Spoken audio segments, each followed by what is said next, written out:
Assalamu alaikum and welcome to Mu'mini's newest program, Mu'mini Voices, where we have real conversations with parents, community leaders, educators, and of course, children. Our first guest is no stranger to the community. He's an entrepreneur, humanitarian, referee. He sits on the board of a few charities and non-for-profits, big in the hockey scene and uplifting the community, a good friend, and of course, a loving father of two children. Please help me welcoming Hafiz Abu Bakr Hafejee. Abu, what's up, man? Assalamu alaikum. Jazakallah. That's very lofty, representation of who I am.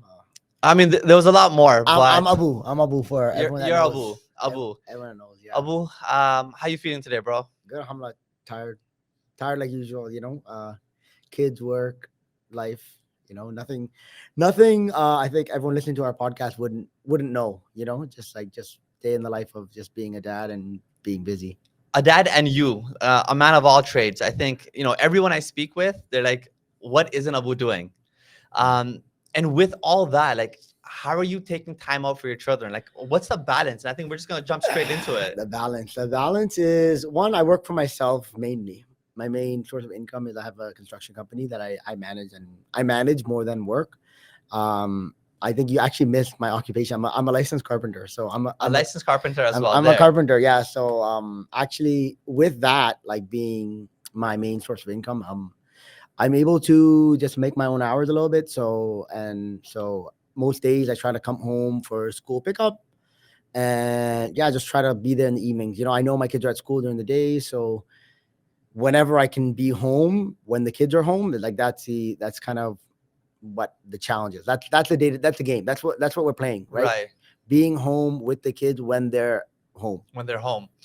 So what happens when a lot of times parents will come back from work. Let's say they're not working from home. They're not entrepreneurs. They're in the office. They come home. They're exhausted. They sit on the sofa, turn on the TV, jump on their phone. If you're ever exhausted coming back from wherever you're coming back from and the kids are home, what are you doing? Are you jumping on your phone, or are you putting everything away and giving them that attention? And the reason why I asked is I actually heard a Kobe Bryant podcast in the past, and he's like, no matter how tired I am after a practice, after a game, once I'm home, the focus is my children. I wanna lie and say, yeah, I come home and I'm with my kids 24/7. But my mom is like my biggest like support now. Also, like may Allah grant her Jannah, obviously. But she lives across the street. I moved across the street from my mom. So to be honest, man, when I'm like exhausted and like I know I'm kind of like not giving the kids the time that they deserve, I literally just say like go to my house. Yeah. And like it's funny, like it's like it sounds like a cop out, but it's like they go there for like an hour, 2 hours, whatever, and they might just be watching TV there, Right. like obviously, but my mom's so happy to see them. And then I'll just like, okay, I'm good, like I'll come back. Yeah. Or like the reality is like, yeah, I'll be sitting there like on Instagram, just like scrolling, like doom scrolling or whatever. Right. And like the kids will just be playing, and then they're like, oh Papa, like can you come play with my magnet tiles, whatever. Yeah. And I will do like a kind of like cop out, like, okay, sure, let me help you out for a little bit.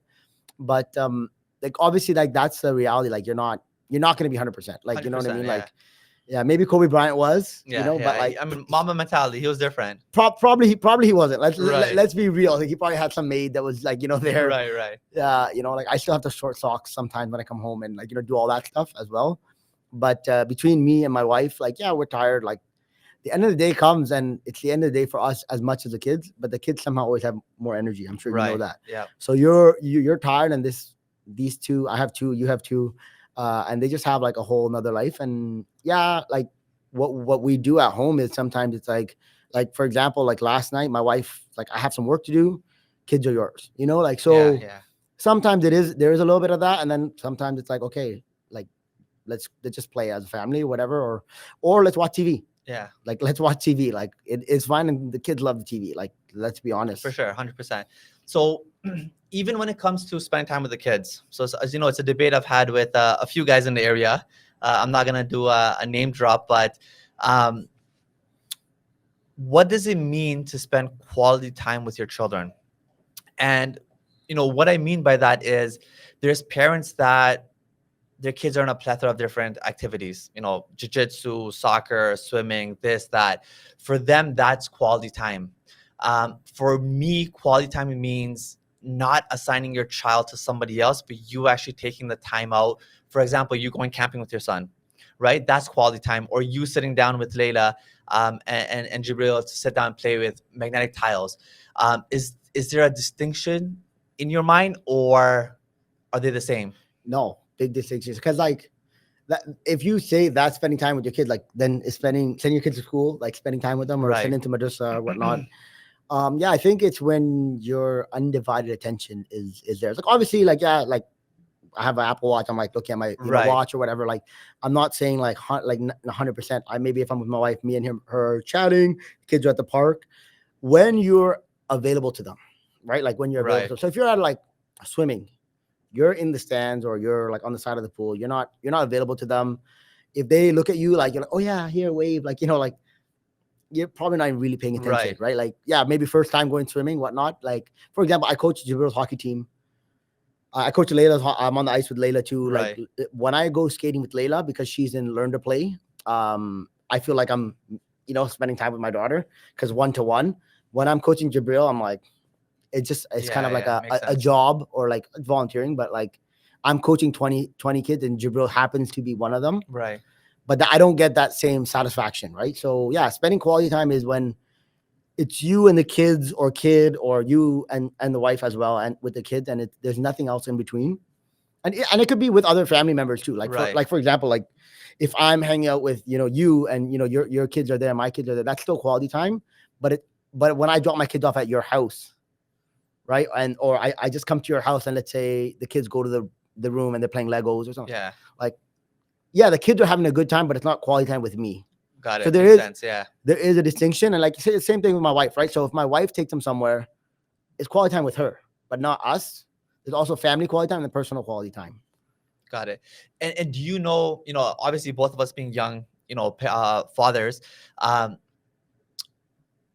if you look at your friend circle or extended friend circle, do you know of anyone or have you seen situations where the father or mother or the parents in general aren't providing that quality time and how their kids have turned out or are turning out? And kind of, throwing you on the spot, but top of mind, if you can think of any situations.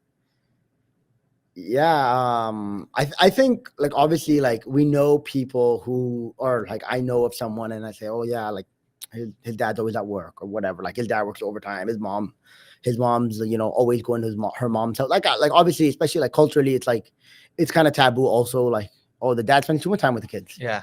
Right.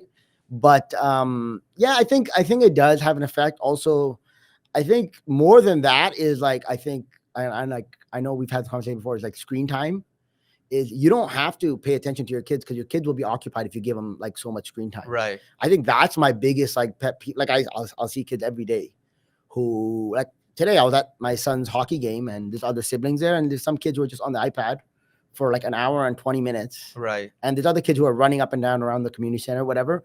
So like I think like yes, okay, some people are probably not spending quality time with the kids, but even if you're not there, if the kid's still being engaged by the other parent or by grandma, by grandpa, I still think that is better than when you're there, but the kids are just kind of like in their own world. Right. Like, and I like if you're coloring, like sure, my kids love to like color. We have the whole setup on the kitchen table, like like that's their time.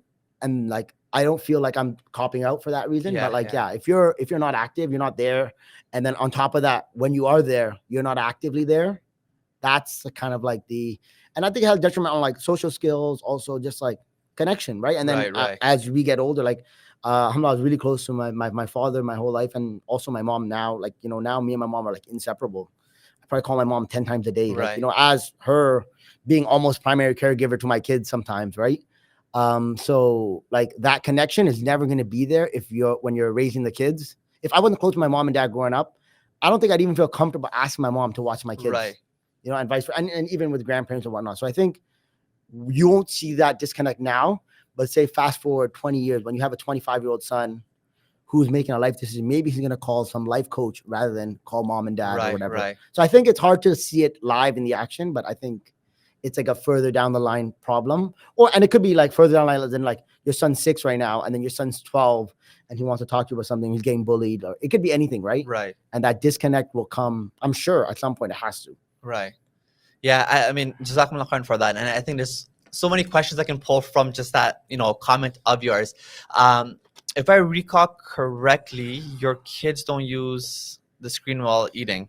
No, never. Okay. Only at my mom's house. Okay. At my mom's house, they will, but on the TV. So they're not. We don't have the iPad at the table. They don't have an iPad. I'll get into grandparents and screen time as well, Yeah. right? I think it's a big issue for myself, and I'll get into that. But how do you guys manage that? Because honestly, like with our 2 kids, we've tried. Right off the start, they struggled. Okay, the first time we gave in, we stopped, and now it's just a habit. So periodically, when we'll have dinner after madrasa, we'll have games, right? We just have like board games, and we'll play that as a family. The younger one will kind of watch, have some screen time while eating dinner. But I feel like every kid or most kids now have screen time while eating. What was the conversation with your wife when that topic came up? One, I think there was no conversation. Like it just kind of developed. One, at my, like, for example, we had kids. We were living at my mom and dad's house at the time. My dad was still here, and we have dinner as a family every single day. I'm talking sometimes there's 7, 8 people. Right. My brother, my sister, mom, dad, me, my wife, my son at the time. My Layla was a baby, and then my grandma as well. So when you got 8 people at the table, you can't have a screen on for one person.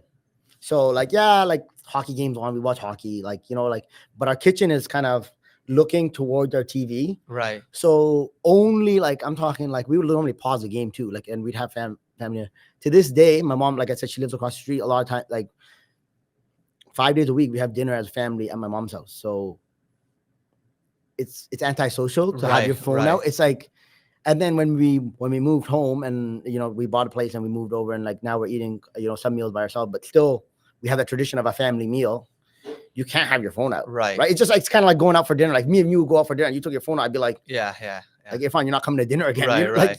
So I mean, I'm waiting for that day that you actually invite me, no, but so I think we never had that kind of conversation, as it didn't have to come up, because, and then also it was around COVID, so there's always people around, as much as maybe we shouldn't have had people around, but family was around, especially my grandma living at my house. So I think it was just a social aspect of just hey, we're here, we're talking, don't go on your phone. Even to the point, in the house phone rings, it's funny. My grandma would be like, oh, that's my daughter, give me the phone. And then my dad or me or someone or my mom would pick up, or my mom wouldn't, but me and my brother would be like, oh, daddy must eat him, call you back later. You're right. Right?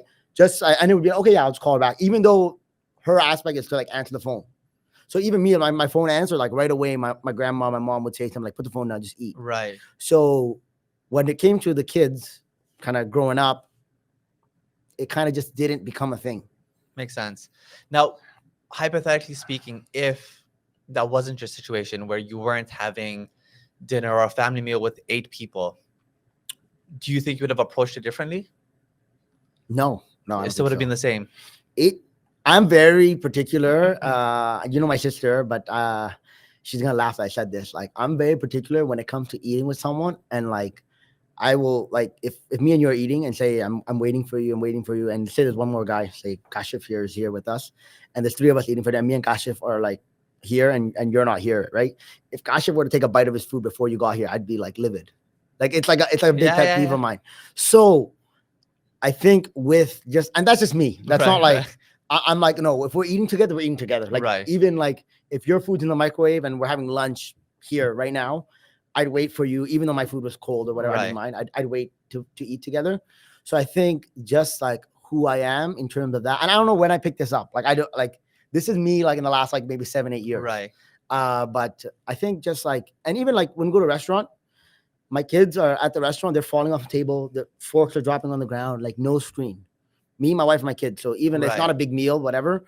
The only time, like I said, weekend mornings, if they're watching TV, cartoons, whatever, we'll put it, we'll let them have cereal. Right. But if they're having pancakes, no. If it's eggs, pancakes, whatever, no. But if they're lounging, obviously after school, every most days they watch TV for a little bit, kind of wind down, and they'll eat then. But besides that, like never. When they're in like stroller, I was never like putting a phone in Yeah, front of the yeah, stroller. amazing. And like I said, I think we had a conversation, but it wasn't like we're gonna be granola parents, you know, like Right, we're right. gonna be those parents who are like no phone, no screen, right?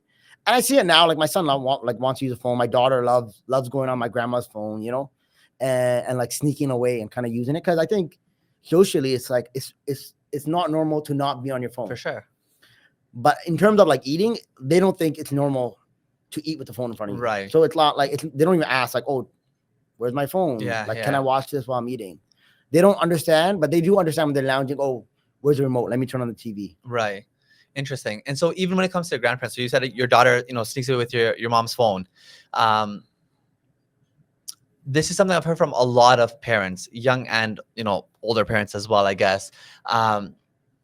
When you send your kids to their grandparents, your parents' house, most cases they're always on their screen, right?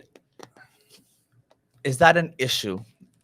Or is it an issue only when what they're watching? And so the reason I'm asking is, like, even when my son Yusuf, he goes to my parents' house for sleepovers, my Google account's linked to my mom's phone, so I can see the entire YouTube history.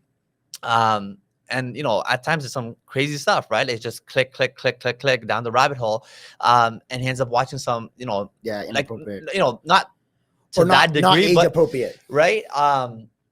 But I look at it as it's free babysitting, right? I need it sometimes, or like if we're going out, if I'm working, and so I can't always have that, ability of saying, okay, mom, I need that free babysitting, but no phone, right?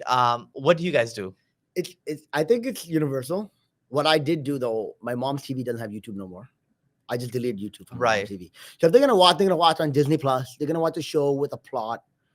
Maybe like my kids love Bluey, like Spidey and his amazing friends. Right. Like so they're watching either Netflix or like realistically Disney Plus. That's all they watch. Right. Now, when they go on my mom's phone, like my daughter loves to go on my mom's phone. She's like on YouTube Short, just like Yeah. as fast as she can, Yeah. right? But like, yeah, like you said, like I also know like when they go there, like when they go to school, that like it's junk. Yeah, Like for example, like yeah. we don't listen to music at all at home. That day I was on Instagram, and like sometimes like I'm on my phone, I'll show them something, and it was a reel with a song, and my kids both knew the lyrics to the song, and I was like. I look at It my wasn't kids. K-pop or whatever, right? It was a K-pop song. Okay, I think they're teaching that in school or something. Because It must because I think also like they might have like cleanup dance party or something. I'm sure that's what even my is. son just actually last week This he was was singing. I'm like, yo, like what is that? I've this never was heard Sunday of it. night, Okay. and I like personally like I said, I'm like me and my wife we make a point to, like not listen to music at home and like like if I'm in a restaurant it's playing whatever Right, like, right. and also like Instagram Reels is like TikTok all that they have the same songs playing all day so Right, it's like right. a catchy trending song. So I knew the song from that, and it's funny like my kids, both of them, they're like singing the song word for word, and I'm like, so I think I'm dropping them off at my mom's house, but they care for them. Like my mom Right, cares for right. like that's their own kids. I'm never like, oh my god, are they gonna be safe? You know, Right, whatever. right, Like for sure. like so that's the trade-off, right? And I'm like, I'll get upset at my mom. I'm like, I'm sure you do too. Like, oh mommy, they're on the like I left 2 hours ago, they're on the phone. I came back, they're on the phone. Oh no, like they play it, and I'm sure they did, right? I'm sure they did, but it's like, what's the trade-off? The trade-off is that like, hey, they're in safe hands, like, and no one's gonna love them. No babysitter is gonna love them as much as my mom. Like like it is what it is, Right? And it's the same thing. Even if you drop it off at like, say your sister's house, for example, or your brother's house, they have their own kids, and then your kids are like 4 or 5. When I drop them off, they're the only grandkids. They're like completely like like in a bubble. Like what do you want? My kids will go over to my mom's house later. Be like, I want this kind of roti. I want this kind of like and my mom's like making it. So I'm like, you know what? It's a trade-off. It's a losing battle. Yeah. It's a losing battle. But one thing I did do is like, at home, my TV, no more YouTube. At my mom's house, their TV, no YouTube. At home, actually, I don't have a remote. I have an Apple TV box, and it's on my phone. So they can't turn on the TV without me. They can't watch TV. Oh, that's interesting. Me. And my mom's house, they have the remote, like whatever, because a lot of people live in that house. Right. But no YouTube. So like at first, like Jibril was very, because they watch like those like 3-hour Minecraft videos, right? Yeah, or like fails and like just like marble race for like hours on end. And like Layla and Jibril would just be staring at the screen like mesmerized, right? And I'm like, this is cool for 5 seconds, and you can't watch it for 4 hours, you know, Right, and like right. Italian brain rot and all that Yeah, stuff, yeah. right? And it's just kind of like it's meaningless. So I think they're gonna watch TV, but I think more so is like if you can watch TV, and I know obviously even people have, you know, Disney Plus, there's a boycott and all this, you know, there's a whole bunch of like battles that you have to face. But if they're gonna watch something, they have something with a plot, maybe they'll learn a lesson to like be good Right, to their neighbors. Like I'm sure as they get older and they watch, you know, more, let's say like drama stuff, and it's, you know, people are actually have bad characters, but for the most part, there's a bad person in a cartoon and a good person who triumphs over the bad right. person. So I think if you're kind of keep those kind of guidelines, they're kind of safe Yeah, in terms of the same way we were safe watching cartoons growing right. up, So, right? so is it safe to say then, to summarize, YouTube's a problem? YouTube's a complete, but also I'm not a YouTube guy. Right. I know this podcast is gonna go on Yeah, YouTube, yeah. but like I don't watch anything on YouTube. Right. Like honestly, if you go to my YouTube search, it's SMA Canada live Yeah. stream. It's because I'm running late to Juma and I want to see Right, like right. how much time I have to get to Juma, right? Like, and also like I listen to like Quran on YouTube and like whatever and Nasheed on YouTube because I don't listen to music. So I don't have Spotify, Apple Music, or anything. Right. So like, We're on the same page, bro. so I'm not on YouTube a lot. So like, regardless, I don't feel it. But some people watch everything on YouTube. They watch Right. streamers. They watch like people. They watch podcasts. Like I listen Right, to podcasts right. all the time. I listen on the podcast app, so I don't watch the video. So, but YouTube, the problem with YouTube is the algorithm is like, for lack of it, is just straight crack for kids. Right, right. Right. Like I see the page pop up. Like my cousins are over and like, my cousin's kids, and they're looking at the thing and they're like, okay, like, and they're like, they're like 6 options. All of them are amazing. You know, when yeah, you doing, yeah. when you watch something on Netflix and it says recommended for you, and you're like, yeah, 2 of them. The kids are like, they can't even pick. They Right. can't pick between the 6 options. They're so, and you look at the timestamps on them, 2 hours and 45 minutes, like 13 hours. I've seen videos for 13 hours. Like Jibril was on this video for 13 hours. Like, you know, I looked at him like, when does this video end? Yeah. And I clicked the thing. So I'm he was like, actually watching for 13 hours. no, he wasn't watching. Like, Yeah, I was he's like, not bro, awake where were for you he's guys? not awake for 13 hours. Right, But the right. fact is, like, if you don't stop, they won't know. For Because sure. it's just like it's a maze, right? Like Minecraft, they're just Yeah, building stuff yeah. all day. And like, at least with like YouTube Shorts and stuff, you're gonna change. But then the problem with that is it never ends. Right. So like, Yeah, yeah. it's like social media. It's like us. We have the same problem. I don't know. Maybe Right, not you, right. but like, you know, you're on Instagram and you're like, oh my God, I was here for like half an hour, 20 Yeah. minutes, you know. That actually happens to me. I think at nighttime when I once the kids go down, there's days where it's like I'm just kind of scrolling, and I actually get frustrated with myself. And I'm like, bro, I just wasted like an hour for no reason. You know, and so obviously with kids and like you mentioned, like all the algorithms and to keep them engaged, it's problematic. You know, I actually had a lot of questions to start off and kind of even like take it back. But mashallah, we kind of just jumped straight into a few different topics. But the first question I actually had, and what I went to start the podcast was, before you had children, what was your expectations of being a father, and how has that changed?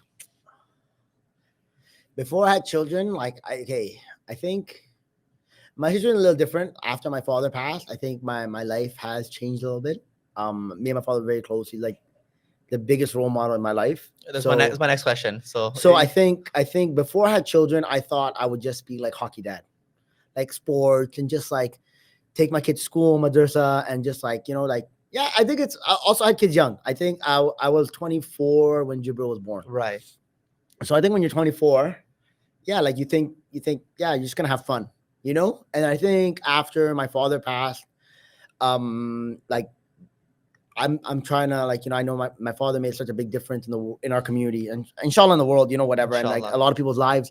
And I see myself now, I'm just trying to like do as much as possible. So when I leave this world, you know, my kids could see that, yeah, like Papa was there for me, but also Papa was there for everyone else. right, So I think, to go back to your question, is like, I thought it was going to be just like having fun. Like I thought I was just going to be playing Legos all day. right, And now I'm like, even in my personal life, like I'm a carpenter. I go home and I show my kids like what I built today or whatnot. Like I teach, I'm a teacher at George Brown College, and same thing. Like I'm so proud to tell my kids about what I taught my students. Right. And like literally Layla's like, oh, did you go to work today? Because she knows sometimes I pick her up, sometimes I doesn't. She's an SK. So then I'm like, yeah, no, I didn't. He goes, oh, why? Your student's gonna miss you. I said, yeah, I'm the best teacher. He goes, the best teacher ever. I'm like, I'm the best teacher ever, right? He goes, why? I'm like, we only have fun. We never learn. Right. Right? You know, like, Yeah, and like, it was funny. I was thinking about that. I was like, this is kind of like what I wanted to be. But the reality is, like, yeah, I'm a fun teacher. I have a lot of fun with my students. I'm sure, hopefully, some of my students will watch this and they're like, yeah, like Abu is a great teacher, or whatever.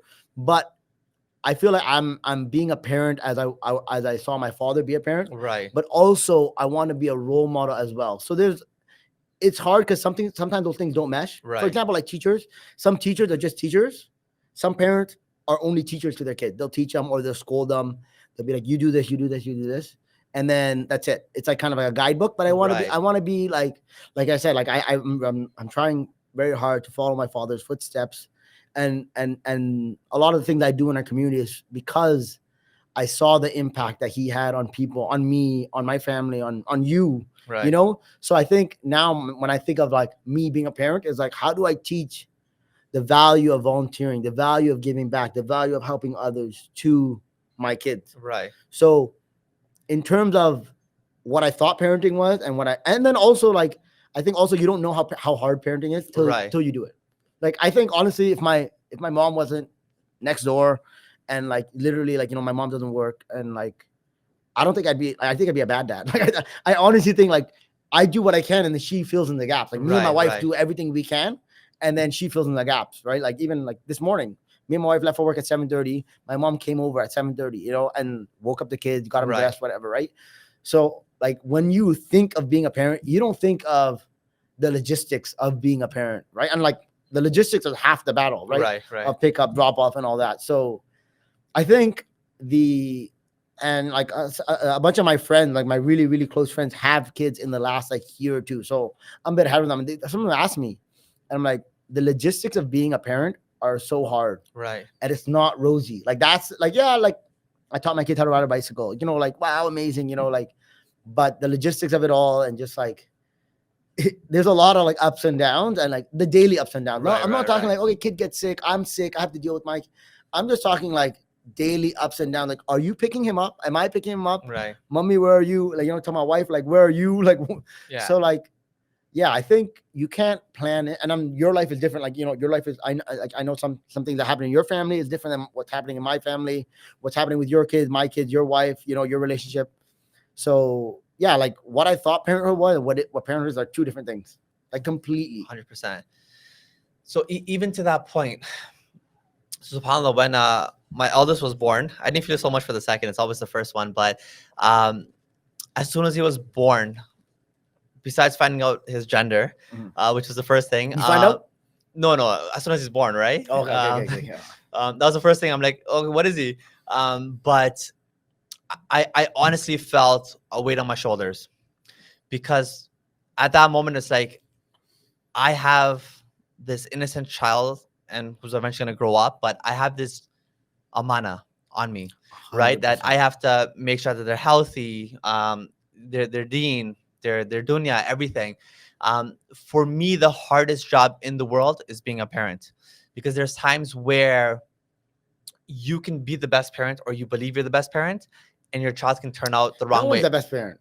Like Right. that's the biggest lie. Like I'm Right. the best parent. Like I'm not the best parent for my Right. son. Like I'm Right. not the best parent for my daughter. Like you said, like it's the amana, right? Like it's the weight of just like just worrying about whether this this plant will blossom, right? 100%, yeah. So I mean, so to that point, right? What has been the hardest thing about raising children? Like, do you sometimes at nighttime or on your drives, like, do you think like, if I do this wrong, my child can go astray? Like, what's the hardest thing so far raising young children in the West? In the West, let's let's skip out in the West. Just in All right, general. in general, not knowing there's unknown, right? Like for example, you had a life plan when you're in grade 1 to be an NBA player, right? And then in grade 2 you want to be an NHL player, and then in grade 3, and then so like my son, like he wanted to be a dinosaur first. Layla wanted to be a princess. I think she still wants to be a princess. Right. Now my son wants to be like a paleontologist. So he learned that like you can't be a dinosaur, right? So I could study dinosaur, like so you never know their next move. So like you could be like this nurturing, coddling person, and like I think I got Layla figured out. Like, yeah, like don't worry, like Right. And then the next day, like she wakes up, I'm like, what? Like what? Like What happened? you don't notice it then, but you'll notice like 6 months ago. Wait, like what was going on then and now? So I think that's like not knowing how they're gonna change. Because like ideally, like you said, like a plant, if you just like put water, sunlight, it's gonna bloom. Like okay, you change the soil, it's gonna bloom. There's only so many. But if there's a bad plant next to it, Yeah, or this or that, like and that's the thing, right? And like the unknown. every day, like I'm sure you have the same thing with Yusuf now, like like he's in school, he'll just say, oh yeah, like Michael's parents this, or like, or even like Hamda's parents, like, and they'll just, oh, Hamda brought this for lunch, isn't it haram? Right. Right. And now like this kid, you have to teach him about halal haram, and then what isn't halal, what isn't haram, like and then now, like, am I gonna like go in this rabbit hole, or like are we just gonna like, okay, this is where the conversation ends, tomorrow's a new day, Right. tomorrow you're gonna have another problem, tomorrow might just be, hey, my socks are inside out. Yeah. Right. Yeah, Like yeah. like so I think just like honestly just not knowing, because you cannot raise someone without knowing who they are, and you don't know who they are because they're going to keep Right, changing. So right. like right now I know my kids who they are this week, but like in 2 weeks It can change. they are changing, right? Just like their shirt size change, their shoe size change, their pants change, they change so much. Like you knew me 15 years ago, I knew you 15 years ago, we wouldn't be here. Right. Like right. we were different people 15 years ago, right? So like even if you ask your own parents, like like what was it called? I didn't know what you were gonna be like, Right. Right. So I think that's the biggest thing, is knowing your kids who they are now, what they need now, or right. Like me and my wife always thought, oh yeah, did you notice, like, oh yeah, Layla's been doing this, or Jabril's been doing this, or Layla's been really into this, or and then you adapt, right? And also the negative, right? Right. Jibril hasn't been hanging up his jacket. Layla's been like, not finishing her lunch, So like, and then like obviously that's on the microcosm of stuff, and then it gets bigger and bigger, like the problems or the gains, right? You're like, Right. oh my god, wow, like Layla showered herself 5 days this week, like, wow, that's amazing. Oh my god, So it goes both ways, but if you don't understand, kind of like what's going on in their life, if you're not active, if you're not aware, you're not alert, how are you going to raise them? Right. Well, you don't know who they are. Yeah. I mean, that's a great point. And I think even one of the points that you mentioned, right? The halal and haram, right? Like, how do you have that conversation with your kids? Age what? 5 and 7, 6 and 7? 6 and 5, 6, 7, 6, 7. 5 and 6. 5 and 6. Jibril's gonna be 7 Inshallah. in January, inshallah. So When do you start those conversations? So for me, like Yusuf, early age, right? Teaching him halal, haram.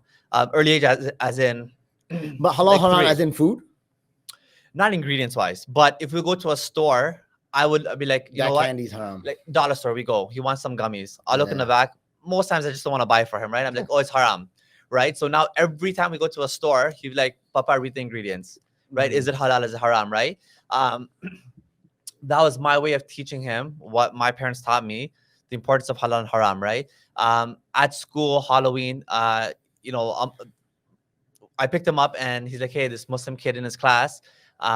With Superman. Yeah, I think it was actually Superman. And he's like, Papa, I want to dress up next year. And I'm like, no, we're not allowed. We're Muslims. I'm like, look, whatever his parents decide to do, that's up to them. But as Muslims, we shouldn't do it, right? What age should you start? I mean, every child's different, right? And how do you go about? So I think my situation is different than most people in our community. My wife's a revert. Right. And my mother-in-law is active in our kid's life. She's not a Muslim, whatever. But she's also very respectful. She comes over all the time. And so my son, I think at 3 years old, was like excited for Christmas. Because I think he understood, you see the lights, Christmas is kind of all around you. You can't really avoid it. Right. But then also, I think my mother-in-law asked, what do you want for Christmas? And he's like, oh, Christmas, whatever. Yeah. Right. So, and then like, I'm like, oh man, like I got to top Christmas. Like Eid, my Eid goes hard. Like I go all out because I have to compete with Christmas. Yeah. But I have 2 Eids. So like, oh my God, we got double Christmas. Right. Like, don't worry, right. But like, I think, and then like it got to like, my mother-in-law took him to McDonald's. Like this is before October 7th and all that, right? And actually I have a funny story about that. I'll get to that in a second. But and then, they're like, Grammy, you're not allowed to eat the burger here. My dad said you're not allowed to eat the burger here, right? Like it's haram. And then so she had to have that conversation too, right? So like in my life, it's a little bit different just because of the clash of cultures a little bit. But I would say like it comes up when it comes up. So Halloween, we have the same thing. Like, did you give out candy this year? Yeah, Did you give out candy? right. Oh, me? Did you? No. See, I gave out candy. I know, like Ooh, hot topic. we're gonna cut that off on the podcast. Hot topic. But you know, like I think I'm like, you know what? You can let other people. So actually, funny story. My son comes home from madrasa that day. He's wearing a thobe, whatever, and he's outside giving candy to Yeah. people. Cause and like I think he's happy that other kids were happy, Right. and like to give back, like to give to just enjoying people's cheer or whatever, right? And but my daughter wanted to dress up.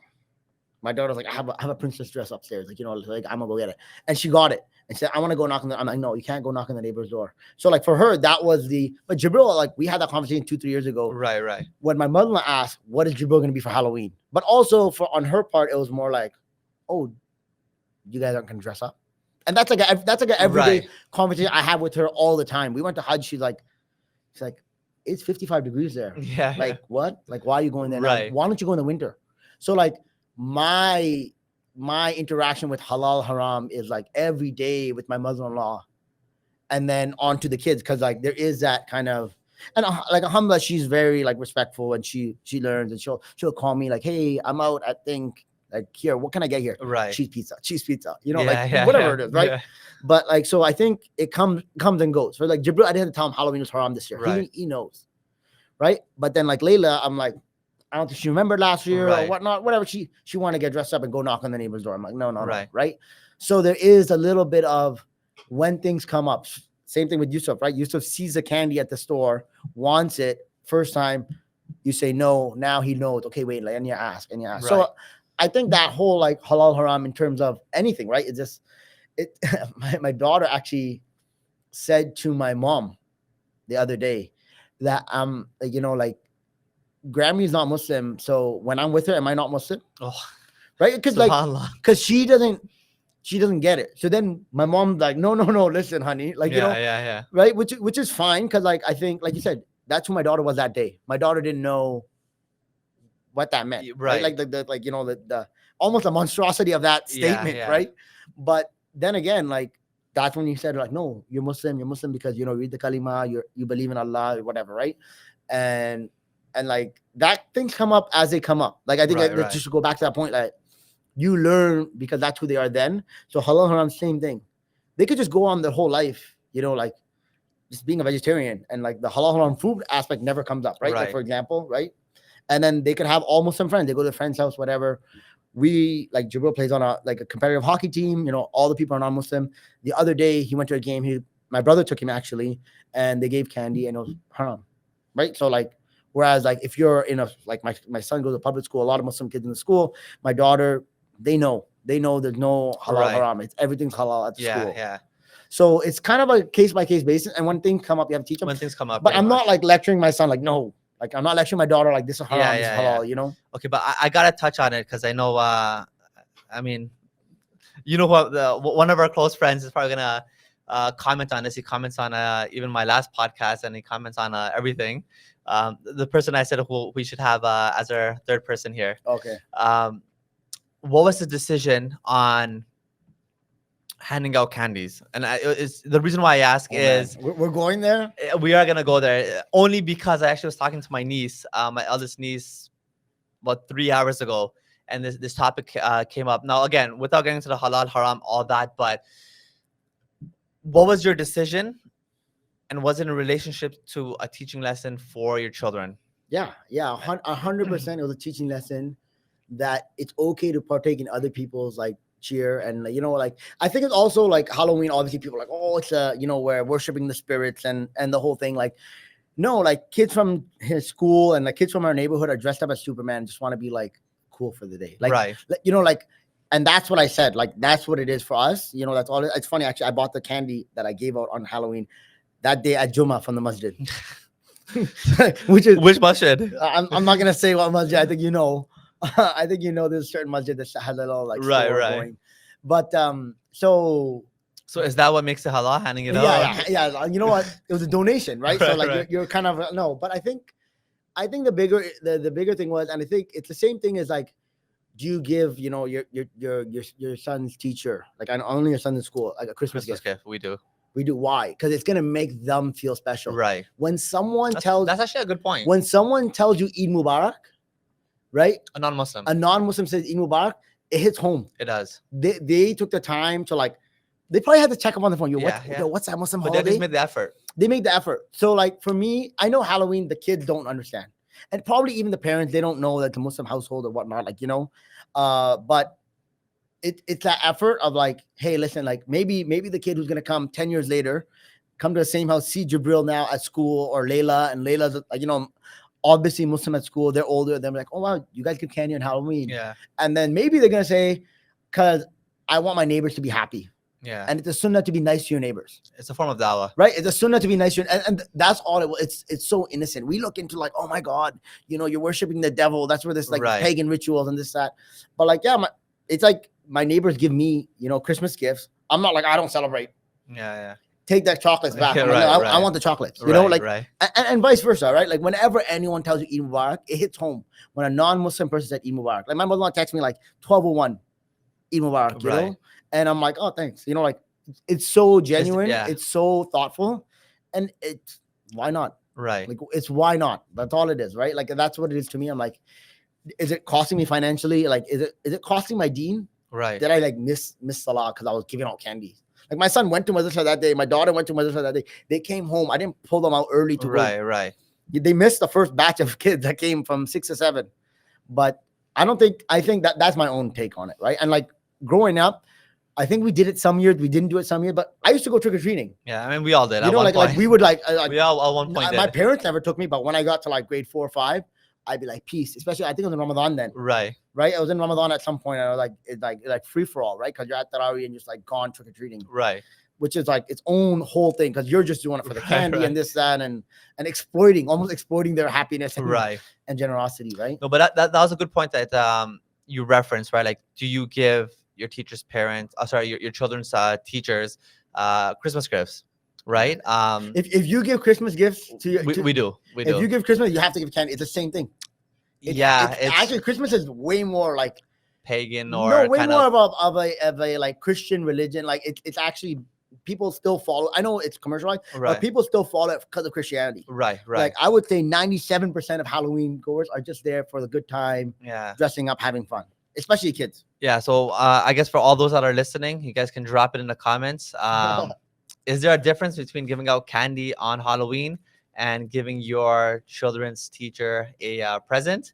And yeah, just leave your comments. I want to hear. And I think, Abu, you're probably going to watch it. For sure, you're going to watch it. So feel free. You can check out the comments. Religion. So kind of sticking to the topic of religion. And I know we've had this conversation a couple weeks ago. We had it right before the podcast here in the studio. How important is maktab? And I'll say a quick story. Explain what maktab is. I will. It's I was gonna say madrasa, but even what's madrasa? It's I mean, I'm pretty sure all the viewers know what maktab madrasa is, but it's when your children go to a scholar, a masjid, to learn religious knowledge, to learn their basics, their fundamentals. About 5 years ago, this Muslim brother I used to work with, and we're sitting there and we're planning an event, and he was just spitting out some like crazy ideas, like, does God really exist? How did he create, how did he create this in this many days? Like, I just kept listening to him, and I'm not gonna lie, at one point I felt like standing up and giving him a backhand, but. Give me a piece of your mind. Pretty much. After like 15, 20 minutes listening to him, I asked him a simple question. So he's from the West End, practicing Muslim. And I'm like, did you ever attend madrasa / maktab? And he said, no. He said, my parents never put me in. Everything I learned was either I went to like a Sunday school once a week, or I learned it online, and, in basic university, I questioned religion. And that really kind of stuck out to me. How important is maktab madrasa? And you can kind of touch base on this new trend, which I wasn't aware, and apparently a lot of people that we know do it. I'm not saying it's right or wrong, but in person versus online. So I'd love to hear your take on that. Well, one, I think safe to say or say that like I grew up going to maktab until basically I was 17, with a gap in the middle where I did hifz, which is like full-time maktab. Right, It's not- right. That's full you know what I time. mean? It didn't really stop. And then yeah, until I was in grade 12, I went to maktab. Now, like, what is maktab? Like, what are you learning in maktab? I should say first off, like first and foremost is like, one, you're dropping your kids off at the masjid for 2 hours. So you're building an affinity to the masjid. Like I grew up in the masjid. My dad was always there. Like, so like I had a like default affinity to the masjid already to begin with. But I think being in the masjid is just like, it's a different feeling of comfort. And I'm sure you see it, I see it. You're at the masjid sometimes for like Jummah, and there's some kid there with his dad. He's uncomfortable. The dad's kind of holding him like, by the hand, like, Right. "Hey, listen, come here, do that." And then you see like all the kids who are like so comfortable in their own, they kind of know they're not walking over anyone praying salah or whatnot. And like those are maktab kids. And Yeah. and they learn, like, so you're in the maktab, the traditional maktab system in Canada growing up. And I think most of the world that does traditional maktab is like 2 hours a day. And my kids have been going to maktab, like Jibril started before JK, 2 hours a day. Right. And then from the first day of JK, Jibril started for like 5 to 7. So he goes to school 8. His school's late, so 8:45 to 3:45. 9:15 to 3:45, and then 5 to 7. And then Layla, same thing. First day of kindergarten, they went to maktab. Now people are like, "Oh, my son gets tired, this, that," and I'm like, so if your son likes to wake up or your daughter likes to wake up at like 10 p.m., would you 10 a.m. Sorry, would you not send him to school because he gets tired? Like, it's like a non-negotiable. Right. Like sending him to like secular school. And I'm not saying that they're teaching them like garbage at school, right? I'm saying like that's just the norm. You wake up, you go to school. Right. So at my house, the norm was after school you go to madrasa. Like there was no ifs, ands, or buts. Like that's it. I think for my generation, I think you were Oh, probably the yeah. last generation that I think that maybe a No, a little generation bit after after me, I'll that, say a maybe a little little bit bit after after me. me. But yeah, that was the norm. It's you go to school, you go to madrasa, and that's In it. That's between, you it get to watch TV. for a bit. Yep. I had milk and cookies every day. Right. Like that was like my like little like snack. But and then at Maktab, like what we were doing was like just learning Islam, but also learning like just like basic. You don't even realize how much you learn through Maktab, because yes, you're gonna learn the qaida, you're gonna learn alif bata, whatever, and then you're gonna also learn, like we did, like du'as. We did like this dua book. It's called Du'as in the Life of a Muslim. Right. I'm sure a lot of you guys have seen it, but it's such a basic dua book, and it's like, I know the dua for when there's a drought and you're asking for rain. Like, Right. like you know what I mean? Like, And that's all from when you were in maktab. yeah, just like I know all these like random duas that like honestly, like I can't imagine myself sitting down now as an adult to learn like these duas. Right. Like dua for entering the bathroom, dua for leaving the bathroom, dua for like coming to a masjid, dua for leaving the masjid, like all these like little menial duas. And I might not say them every time, like when the time is right, but I had to memorize this whole book. Along with that, we learn all these like ways to make wudu. And then we would go to the wudu area, and then we do wudu with the Malana, whatnot, so that you're learning that. And then like the whole time, every day, like my son actually recently said, "Papa, madrasa is awesome right now because they have 2 salahs in madrasa." Right. So he's there for last time. He's there for 2 hours, and like he gets to pray maghrib at the start of madrasa and like an isha at the end. But like you go and pray salah in jamaat. Think about like how often if your son is at school all day or your daughter's at school all day, after school they come home. Maybe they pray at home, maybe they don't. Like I said, my 5-year-old is not praying salah at home. Right. Like, like in reality. He goes to maktab, he prays 2 salah in jamaat, and he comes home. He one-ups me sometimes. Right. Like, I might play maghrib because maghrib at the start of madrasa right now. But he praying in jamaat, and when he's praying in jamaat, the teacher is like watching them, like, oh, make sure. So that's actually one of the biggest benefits I found with sending Yusuf to madrasa is when I'll try to force him kind of indirectly at home to pray, and he would just be like, jungly mode, right? All over the place, right? Yeah. But now it's like I see him, right? Because and the other benefits for the parent, right? Like I get to actually pray, one of my salahs with congregation, right? Think about if he goes to maktab until say grade 10, let's just say, how many salahs you gonna pray in jamaat? Yeah, that he probably wouldn't pray in jamaat at home, even if he's 100%. praying all his salah at home. Right, if you don't live walking distance to a masjid, right, you're not home. Your wife's alone with 2 kids or whatnot. Yeah. So like, And then like the other thing is you're in the masjid. Like for example, like when I went to Maktab Abu Bakr Masjid, right? So like every day someone got told after adhan to stand up and read the dua after adhan, like to the whole Yeah, masjid. public speaking Yeah, skills. so you're doing that right every single thing, and then like after at the end of madrasa we would have the kalimas, Yeah, and like you'd say that and you read your surahs out loud to your class, and like it's like all these little things that just ingrain all these like little aspects, and you don't know when you're gonna use those. right. But like I know how to do tayammum. Yeah, I've done tayammum 0 times in my life. right. In my Right. life, I've never once had the need to do tayammum. But if I had to, like I You know how got to do that. it. I got Right. that locked in. Right. Right. But like all these little things you're gonna learn that like yes, it's great to know, right? And then like what happens is over the time, like you're just building. It's like school, right? Like, do you know how to write a paragraph? No, like I don't know the rules regarding. But if you tell me to write a paragraph, I'll write a paragraph. Right. I know where the sentence goes. I know where a period goes, comma goes. But I'm not thinking of it because it's second nature, right? So like all that, but like the biggest advantage compared to home madrasa. I know I kind of got sidetracked there, but when you're at home, you are in your bluey t-shirt, and pants, and you just throw a quick jubba over or not, and you're there for 25 minutes, and you're just like, all I have today is my lesson, right? Everything around. So like when your son went to school, last year was his first year at school, Right. but you go to school, all of a sudden he comes home, he knows how to line up. He knows what cleanup time means. Like, Yeah. right? So now if you went to school virtually, he's never gonna line up. Right. He's never gonna hold the door for someone. My daughter loves holding doors open right Right. now. So she'll like open the door and like, Mama, I'll close the door behind you. Oh, thank you. Like, whatever, right? Right. Right. So like all these little things that you learn through being in madrasa, like also like the adab of others, Adab. That's I was gonna bring that up. and like sitting on the ground. And I was actually in Jordan recently with Human Appeal, and we went to eat mansaf, which is like traditional Jordanian, like rice and Lamb. lamb, and it's got like this yogurt sauce and stuff like that. And they're like, oh yeah, but traditional mansaf you eat with your hands. I was like, okay, like, and they're like, oh, you like to eat with your hands, like, and everyone looked at me like crazy, and I was like, did you guys not like grow up in the masjid? Like in the masjid, there was no utensils. Right. Right. Whatever food they had, there was never utensils. Right. Like, so like all these little things, sitting on the ground and eating, and like even just like when someone walks in, you go shake their hand.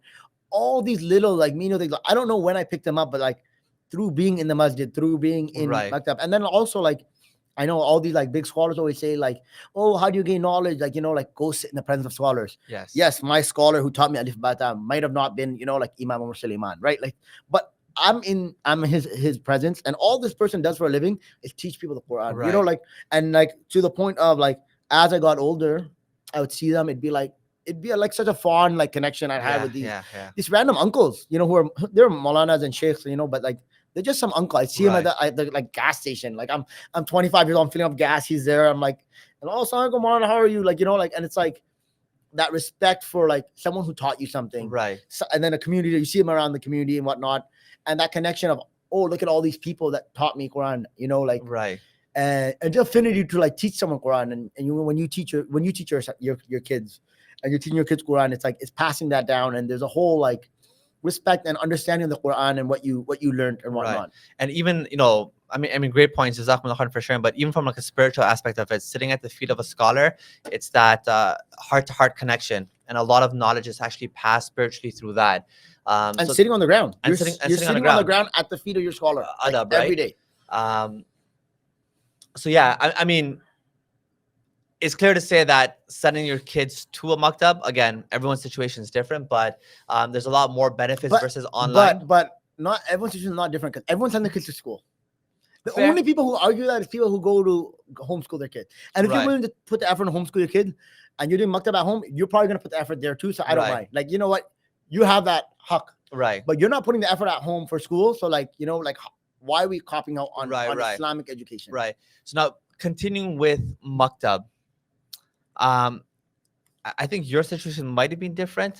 For me, and I think a lot of people within my generation, it was school and then madrasa maktab. We weren't in hockey, we weren't in swimming, we weren't in all these extracurricular activities. Now, with I guess us younger parents, most parents send their kids to some sort of extracurricular activity during the week, maybe even several. Should you miss out madrasa for those, or should you, similar to Salah, work around madrasa timing if possible? So if possible, yes, 100%. Like for example, like my kids go swimming, and they go to Kumon and they play hockey.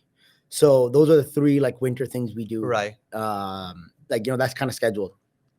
We stopped swimming because we couldn't fit swimming in around madrasa, Kumon, and hockey. Like it was too much. Right. We go to Kumon right next to our madrasa, so that works out logistically. And then hockey, like my son will miss madrasa for hockey, but whenever I can take him for like a half hour, 40 minutes, I'll take him. Right. But that's because it's a team sport. It's not like I'm never gonna say, oh, Jibril or Layla, let's go skating. Like, let me take you on my own time. No, this is like he's part of a team and whatnot. Right. Right. Now to go back to like my situation, like I remember we went to the same elementary school, and like like if you were on a school team, they had games after school, and you'd miss the madrasa bus. We used to go madrasa on a bus, and it was like, oh my god, like I can't play. It doesn't matter. You could be LeBron James of your school, you couldn't play on the basketball team because you were gonna miss the madrasa bus. Right. Right. And so like when I was in Maktab, obviously I was playing competitive ice hockey at the time, and my father, marhum, was the president of the masjid as well. I used to have games at 6 p.m. and so you had to be at the rink half an hour before. So I had to be at the rink at 5:30. Madrasa starts at 5 o'clock. Right? I can't teleport to the rink. So let's say it's a 10-minute drive to the rink. It actually was a 10-minute drive to the rink. So I had to leave by like 5:20 every day. So you would actually go at 5? I would go in the madrasa bus at 4:30, get to madrasa at 5, leave madrasa at 5:15, go to hockey. Right. And I would do this twice a week. There was no like, looking back, I'm like, that was so stupid. Yeah. Like the logistics of it all. I would come home, eat my food quick, watch TV, like quickly, like do all this. And my dad would pick me up from the masjid, like he'd come to my class. And the next day I was getting in trouble every day. And like the next day I would come to madrasa, and literally, like technically the Maulana, like my father was a boss. Like he was the Maulana's like boss technically, right? And I have to stand up because I left early yesterday. And it just was because it was so frowned upon. Right. It's just like, okay, well, you missed madrasa. You missed your sabak yesterday because you went to hockey. And I was like, okay, and my dad was there. My dad was in the office. I remember the old masjid. He's looking down from he'd look down at me, and I'd look at him standing there, like, my Quran in my hand, like, and I'd see him looking down at me, and he wouldn't even say nothing. Right. He knew that, like, oh, it is what it is. Like, this is Maktab. Maktab has its own rules we follow. Yeah. If we're gonna bend them, like that, if you want to play hockey, you have to stand up the next day. Like that's what it is. Right. May Allah have mercy on your late father. What do you think was what was going through his mind when he made that decision of, you know what, let me send Abu for 15 minutes madrasa, but I'm not missing Maktab? And do you appreciate those moments now looking back? I don't think he even thought about it. I think it was just like, well, he has to go. Okay. Why not? Why not? It was kind of like, why not? Why not? Yeah, like it was kind of like, well, at least maybe he'll say sabak. And it wasn't like, oh, I wouldn't go with like a note and be like, okay, Abu has to leave at, like, you go to school, you have a presentation, maybe, okay, here's the dentist appointment, so you have to do the presentation. No, it's like, okay, it is what it is. Right. It just was what it was. Like, that's all it was, And I didn't even, like, literally until the parent. Yeah. And now, like, Jibril, like, today he missed madrasa, hit a hockey game. Maybe I was like, oh my God, like, that was kind of, like, that's crazy that I was just doing that. And it was just like, but you couldn't miss Maktab. Remember how people, they used to give attendance, full attendance? Yeah. There'd be like 100 students who got full attendance. Right. Like, that's absurd. Yeah, that's absolutely absurd. My son misses once or twice a week. And then, like, I was in Panama staying with family, and we're going to the beach. And they're like, we can't leave on Friday because my son has madrasa. I was like, oh, your son's becoming Hafiz. And he's like, no. He's in, like, Maktab madrasa. And I was like, oh, like, okay, like, whatever. He goes, he has full Hazari 3 years in a row. Wow, subhanAllah. I was like, okay, like, that's impressive. Well, am I gonna break it? I'm like, nah, we'll go to the beach on Saturday. Like, don't worry about Friday. I'm not like, gonna be responsible. Yeah, I don't want to be responsible. Yeah, like clearly you value that so much, right. Like, but that's so I can't, like, Jibril, honestly, like Jibril and Layla misses every Monday. She goes to gymnastics every Monday. Jibril misses every Wednesday. He has hockey practice, like every single week.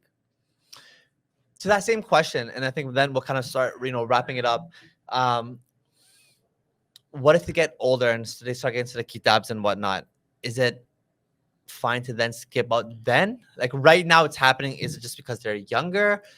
Once they get older, and again, cross that bridge when it happens, but have you put thought into that? So, like, honestly, when I put my kids in madrasa at 4 years old, full time, like 2 hours a day, I thought about that. I'm like, you know what? Extracurriculars are only because extracurriculars are after school. Yeah, because swimming doesn't care. Like they know that no one's Yeah, coming in yeah. school time, so they only have 5 hours in the evening, whatever. So I kind of knew they were gonna kind of it's gonna clash at some point. But also, I also know, like for example, like my son plays on U7, Scarborough Ice Traders, whatever. Their practice time is at 6 p.m. Right, The 8-year-olds practice at 7 p.m. The 9-year-olds are 7:30. right, Right. So also, I also know like, and same with swimming. If you ever go to a swimming pool and you're there at 6 p.m., it's a 5, 6, and 7-year-olds. right. If you go at 9 p.m., it's a 13-year-old. So I think there is, yes, he's missing now, but I think at the same time, it's because also like, I don't know what time bedtime is for you. Some people do 7:30 bedtime. Right. So you could only do your extracurricular at 6 p.m. 8 o'clock. The kids, they're actually like long asleep right now at this point. 8:30. Mine's are 8:30. I can't, but how do you do 8? Oh, but your son is 1 Well, hour. it's 1 hour madrasa. But when I do, like, they come home from madrasa at 7 and they're like, we need to play. Right. Yeah. So yeah. like 8:30 is like automatic. Sometimes it goes to 9 because like I feel like they still need that time in the evening. Like Right. my son would just come home with like idea. Layla was like, Papa, can I draw? Can I paint? And you can't paint if bedtime's at 8 p.m. Right. Right. Like you just can't. You like can't, they're you not- like can't, we get you home at can't. 7:15. You can't. When it comes to children, how important, and I think, I think both of us live in different communities. I think we grew up in the same community. I obviously moved out. How important has it been to live in a Muslim enclave? I don't know if it's For your important. children, not for you. I For don't your think. I children. don't know if it's important, as in like, I think it's beneficial, right? I think like, for example, I think if I didn't live in this community, I think I would help build a new one. Right. Because I think there's Muslims everywhere. There's Muslims in like small little communities. Obviously, with the charity work we do, you see it all the time, and there's these tight knit communities. So I don't think you have to live in existing. There's Muslims everywhere in Canada. Right. Like you don't have to say like I'm moving to Milton because there's a good, strong like Muslim Pakistani community there. You can move to like Caledon, and you'll find the 25 Muslim families, Yeah. and you'll go to the same program. So like, it's beneficial. But I don't think it's important.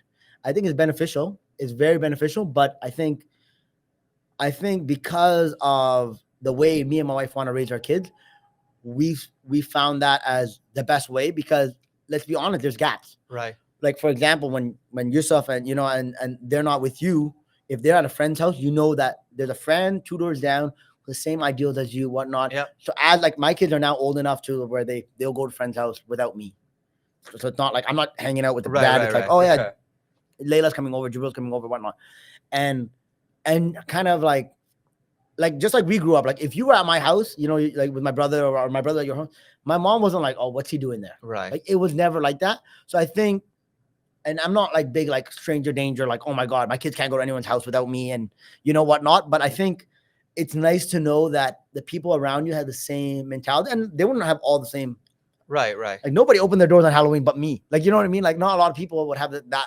But I know generally that the ideals, they will probably protect my kids from doing something harmful to themselves. Right. Just like, hey, maybe don't do that. Maybe I'll call your dad. There's also that. They care for your children. They care for your children like their own. Right. And especially Muslim communities very much like for example, like if I'm on a masjid, I see like some kid there is looking for his like dad. I'm like, here, call your dad. Like, it's very much like when and I know we should do this for all kids. We shouldn't only keep this like for Muslim kids. Of course. But when you see other Muslim kids, you see little Hamza, Mustafa, Yaqub there, you're like, you feel like that's one of my own. So being in that community, yes, you have, but there's also the bubble. We have a whole episode on the bubble that is my community, or even your community slowly becoming that, in Durham and whatnot. I'm allowed to say where you live here, maybe not. You can say it. But like in Scarborough, shout out to Pickering. In Scarborough, Markham and Lawrence here, Pickering just Markham and Lawrence East. But in Scarborough, it's a bubble too. So me and my wife, we thought long and hard because she's from outside the bubble, like very much outside the bubble. Yeah. So we talked about like moving outside to maybe somewhere where it's a little more of a mixed vibe, where there's Muslims and non-Muslims. Because in the end, our kids aren't Muslim; they're they're Canadian Muslims. Like there is an identity to that. They're Canadian Muslims, so they do have to interact with others, and not everyone is going to be Irfan Chacha. Yeah. There's going to be Uncle Irfan as well. Or Uncle Mike. And whatnot. So it's beneficial, but I don't think it's important. I don't think it's like essential. You have to raise your kids in a Muslim community because I think and there's a lot of people who are doing it who are in non-Muslim majority communities who are building their own Muslim community within that. Yeah, yeah. And I was in Windsor like 2 weeks ago, and I was talking to some of the brothers in Windsor there, and they're saying the same thing. Like, majority is non-Muslim, They actually built it. They're but building we're a very building a strong community. tight, Yeah. strong community. But there is still, kind of like there's parts outside the bubble that come in and inside that go out. Right. And I think that has a lot of benefits as well. Because sometimes when you're in a community like mine in Markham and Lawrence, it's like all is like Desi. Yeah, yeah. All is Islam, which could also be like almost a flip side too, right? Right.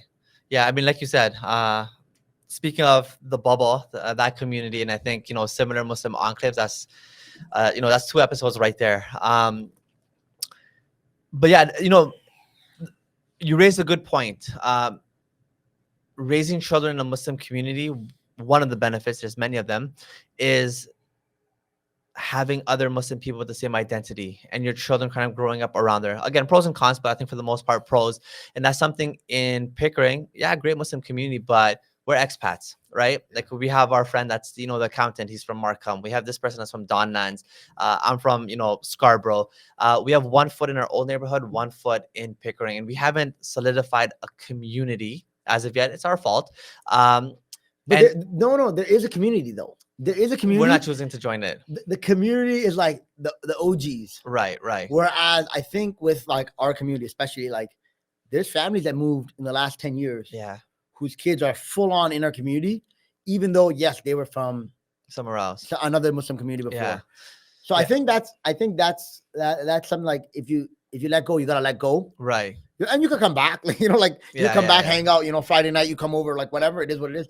But I think like to build a community, you have to believe in it. You really have to believe it. Like, hey, like listen, like this is where I'm gonna be. This is where my kids are gonna be. This is a change I want to see in this community, or not. Like, right. Some of the problem is like maybe like for example, you were heavily involved in our community before you left. Maybe you don't have that same pull in that community. So maybe you see. I'm not saying this is true. Maybe you see like these guys are. I don't really like what they're doing. I don't like the mojo. Like it's just like Friday night masjid pizza party. Like we're not really making change, or like it's not really what we're doing. Why don't we go to? And we see that with masjid, right? You see people going from Scarborough to Mississauga, from Mississauga to Vaughan. For all these different masjids instead of trying to build something where they are. Yeah. Right. Because like if you love another community, either submit yourself to that community for sure. And then be part of that, be part of the change, be part of the growth, be part of the, the establishment. Right. So I think like in my community, I'm part of it. I've been born in my family's been in Markham for 50 years now. Yeah. So one of the OGs. Yeah. So since 1977, like almost 50 years. That's crazy. We've been in that community. Yeah. So I couldn't see myself leaving because I was so ingrained, and I also like what's going on there, even though like I don't like everything about my community. Like I'm sure that's everywhere, right? But I'm involved, right? So I know like if there's something I don't like, I have a saying like, hey, listen, like we could do more of these type of events in our community through the masjid, through different community organizations and whatnot. Right. So obviously Pickering, you're growing up, and you're raising your kids in Markham and Lawrence. One of the benefits I find living in, I guess, not a Muslim enclave, a majority, kind of community, is the need for Islamic programs. And so Yusuf goes to school. There's a few Muslim kids, but majority not. And so we have that, difficulty. The kids invite him for birthday parties at their house, or, Halloween and all of this, activities, which for the most part we don't abide by. What I'm starting to find helpful is Islamic programming. Which kind of leads me to my last question. Mu'mini, right? Alhamdulillah, I think you've been a great supporter from the start. Your kids are regulars there. Yusuf's at that age now, because I think for the most part is 5 and above. He's starting to join, and we're starting to see a difference, right? Like he's starting to make more Muslim friends. His identity is starting to strengthen. They did the Hajj seminar. He's coming home, speaking, he did a Hajj seminar, and then we ended up going to Umrah. And he remembered a lot of kind of the movements and, the places, etc. How important is it to have an organization like Mu'mini? And, how have you and your family benefited from it? I think the one biggest thing I would say about Mu'mini is it's independent. As in, it's not tied to, it's run by parents. It's run by parents of young kids. I don't know if I'm allowed to say the names on here, but like Habiba, your wife, and Nazmeen, and like they're all young parents who are understanding what's going on. And sometimes with our Muslim programming, Right. there's some uncle running it, and I don't want to like shame Yeah, uncles. yeah, I'm an yeah, uncle. yeah. People call Right, me uncle, right, right. whatever, right? Now that like even you people call you cha-cha, whatever.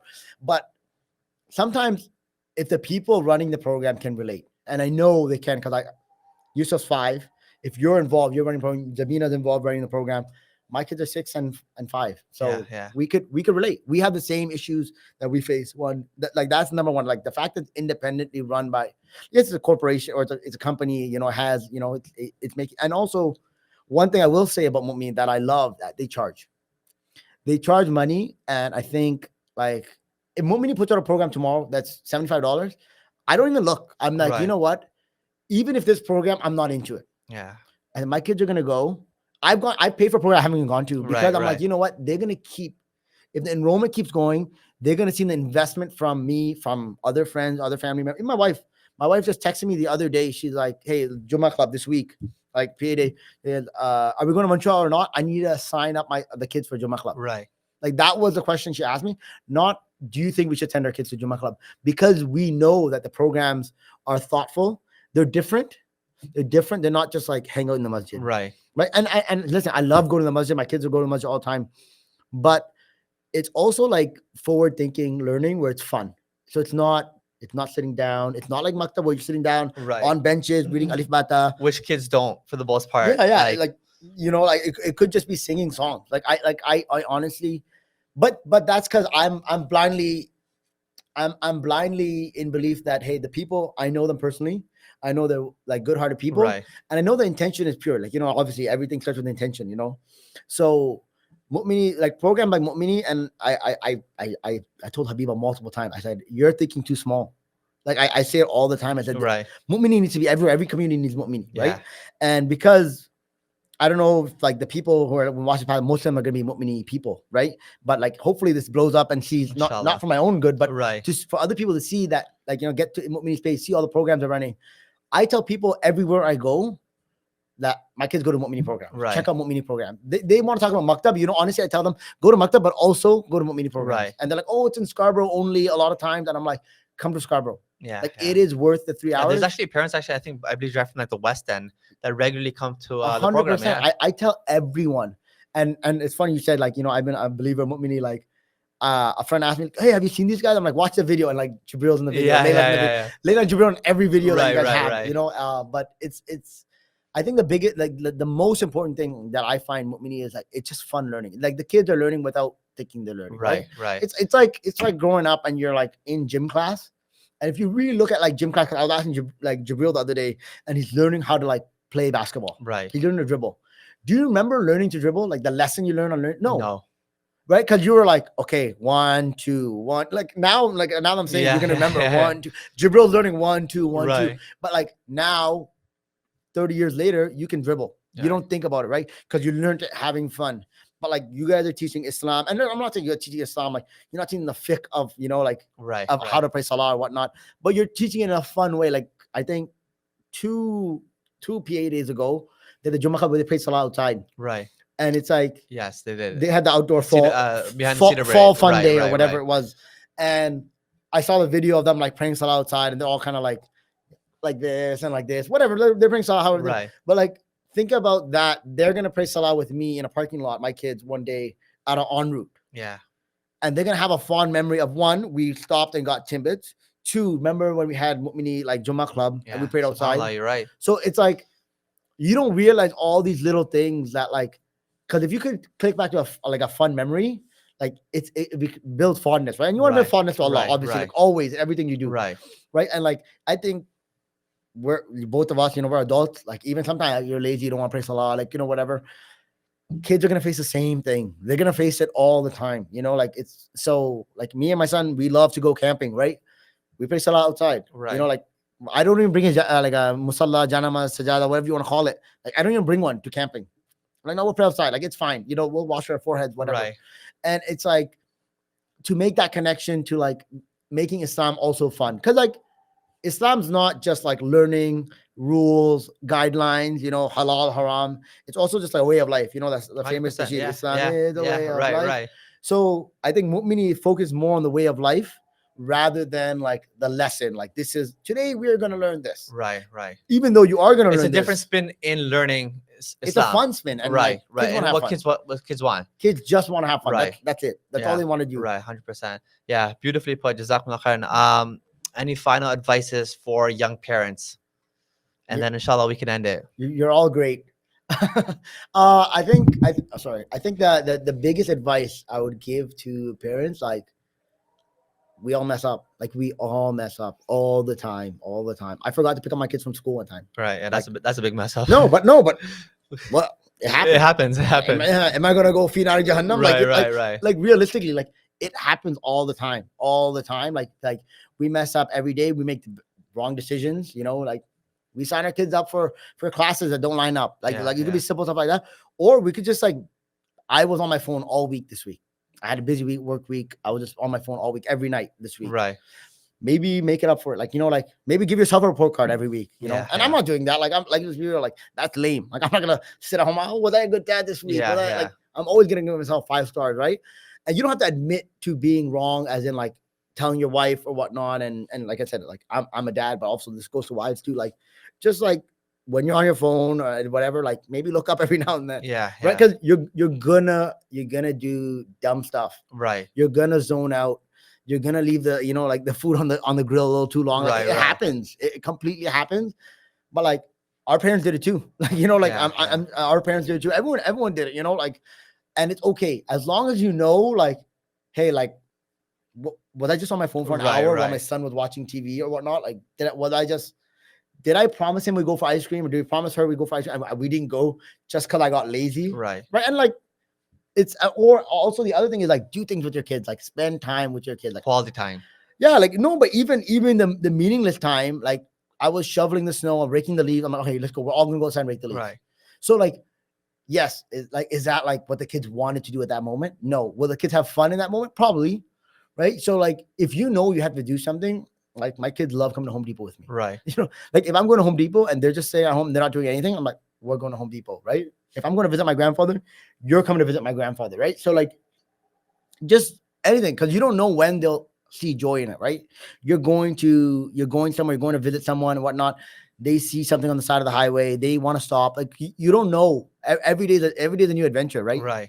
Every single day is a new adventure. So, like, take your kids everywhere with you, like, and don't and it's funny. One of our good friends, Amir, just had a baby boy, and he went to 5. Tokyo. Yeah, 5. Oh, mashallah. And he Shout went out to 5. Congratulations. he went to Tokyo.